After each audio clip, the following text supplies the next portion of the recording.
Hello guys, welcome back to my channel that is study notes. So आज के इस session में हम डिस्कस करने वाले हैं मॉडर्निटी के बारे में, मॉडर्नाइजेशन ऑफ इंडियन ट्रेडिशन। सो आजकल जैसे मॉडर्नाइजेशन हो रहा है, विलेजेस का भी हो रहा है, तो इसकी एक प्रॉपर डेफिनेशन होती है कि मॉडर्निटी होता क्या है।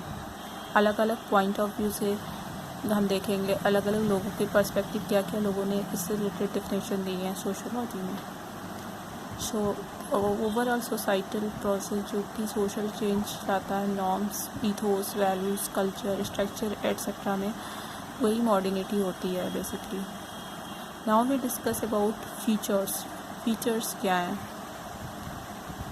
फीचर्स मतलब जैसे कैसे मॉडर्निटी आजकल विलेजेस में भी हो रही है, कैसे हो रही है, इंडस्ट्रियलाइजेशन हो रहा है या फिर नॉर्मेटिव नॉर्म्स चेंज हो रहे हैं, वेस्टर्न कल्चर को हम फॉलो कर रहे हैं, सोशल फिनोमिना ट्रांसफॉर्म हो रही है, मोड ऑफ प्रोडक्शन चेंज हो रहे हैं, रिलेटिव प्रोडक्शन जो भी है वो सब में चेंजेस आ रहे हैं।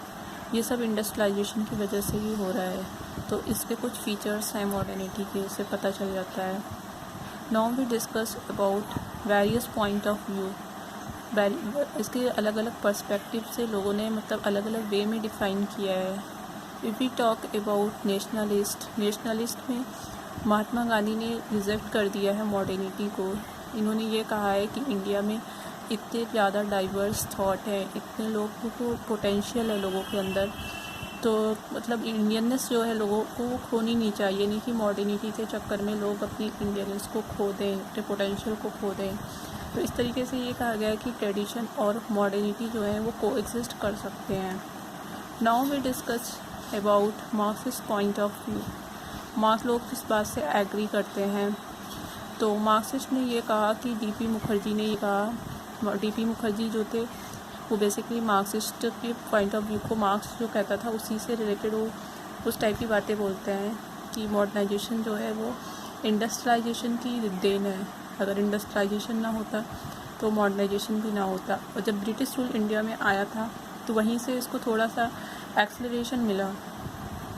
बट AR देसाई जो है इसको क्रिटिसाइज़ कर रहे हैं। वो ये कह रहे हैं कि ये कॉलोनियल से ही मॉडर्नाइजेशन की बात हो रही है, कॉलोनियल कंस्ट्रक्ट है मॉडर्नाइजेशन एक, क्योंकि लोगों को बहुत ज़्यादा जब कॉलोनियल फॉर्म में जब ब्रिटिश इंडियन पे रूल कर रहे थे तो काफ़ी ज़्यादा उन्होंने हार्म पहुंचाया था, वेवर्स को डिस्ट्रॉय कर दिया था, हैंडीक्राफ्ट को। तो मॉडर्निटी जो है वो बेसिकली सेगमेंट्री ड्रिवन है, ये किसी कलेक्टिव इंटरेस्ट से नहीं होता है, मतलब इंडिविजुअली होता है कि लोगों को इतना ज़्यादा हैरास किया गया, फिर वो कॉलोनियल कंस्ट्रक्ट की ड्यूरिंग मॉडर्निटी इंडिया में आई।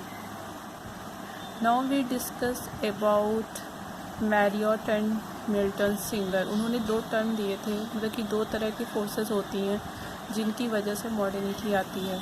तो हम बोलेंगे कौन कौन से 2 तरह के फोर्सेस हैं। तो वो 2 तरह के जो फोर्सेस हैं वो हैं ऑर्थोजेनेटिक एंड हेट्रोजेनेटिक। हेट्रो तो वो होता है जो इम्पोर्टेड होता है, जो बाहर से होता है। ऑर्थो जो होता है वो विथिन होता है। And now we discuss about little tradition and great tradition. ये भी एक कॉन्सेप्ट है मॉडर्निटी में ही है।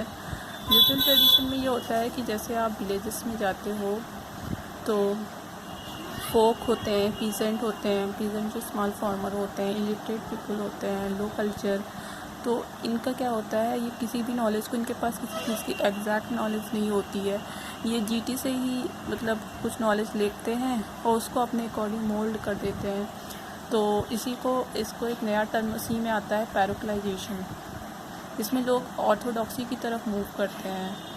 किसी सपोज दैट इस्लाम क्या है, इसमें इस्लाम GT एक मतलब ग्रेट ट्रेडिशन के रूप में है, तो इसमें से कुछ लोग अडॉप्ट कर लेते हैं। जैसे यहाँ पे एक एग्जांपल में दिया गया है कि राजपूत ने अडॉप्ट कर लिया वेल को।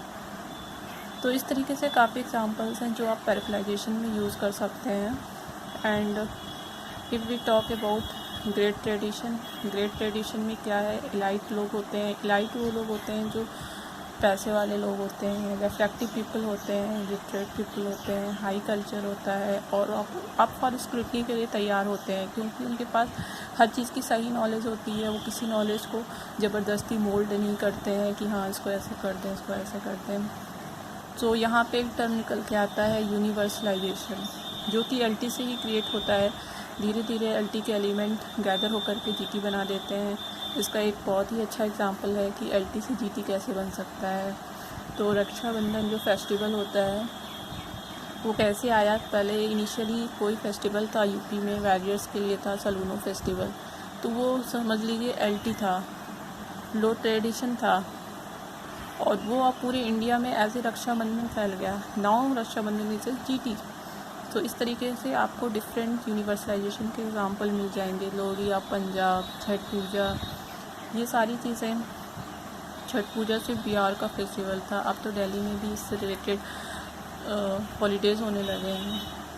तो इससे रिलेटेड काफ़ी चीज़ें आपको मिल जाएंगे। यूनिवर्सलाइजेशन के इस तरीके से काफ़ी एग्जांपल्स मिल जाएंगे।